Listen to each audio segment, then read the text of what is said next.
The Cave of Fear, Bedtime Stories for Kids. Today we have a book named The Cave of Fear, Bedtime Stories for Kids. I think they're so pretty. I hope you guys really enjoy it. I love it. Please give this video a like if you enjoy it, and don't forget to subscribe for more stories. Thank you, reading. So, here we go. There was once a town where the thing everyone feared the most was getting lost at night in the Cave of Fear.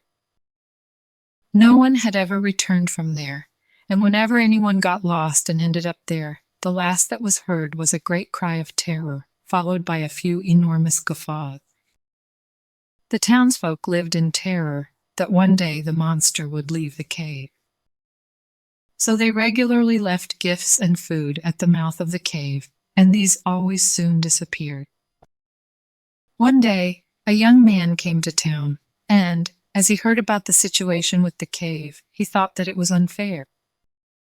So he decided to enter the cave and confront the monster. The young man asked for some help, but everyone was so afraid that not a single person approached the mouth of the cave with him. He went inside, finding his way with a torch, and calling out to the monster, wanting to talk with it and discuss the situation. At first, the monster had a good long laugh, and the young man followed the sound of the monster's voice. But then the monster went quiet, and the young man had to carry on, not knowing in which direction to go. Finally, he arrived at a huge cavern.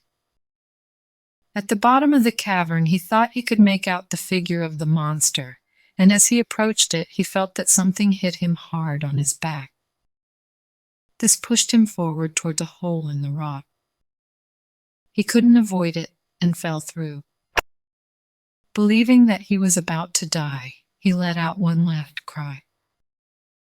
Then he heard the great guffaws. "Darn, I think the monster has swallowed me," he said whilst falling. However, as he fell, he heard music and voices. They got clearer, and when he made a soft landing at the bottom, he heard a group of people shout, "Surprise!" Hardly believing it, he found himself right in the middle of a big party.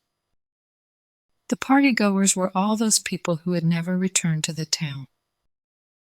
They explained to him that this place had been the idea of an old mayor of the town. That mayor had tried to accomplish great things, but was always held back by the fears of the people around him. So the mayor invented the story of the monster to demonstrate to people how such an attitude was so limiting. So the young man stayed there, enjoying the party and the company of all those who had dared to approach the cave. And what about the town? In the town, they still believe that to enter the Cave of Fear is the worst of all punishment. The end. Good job, friends. Thank you so much for reading with me. Bye, I'll see you next time.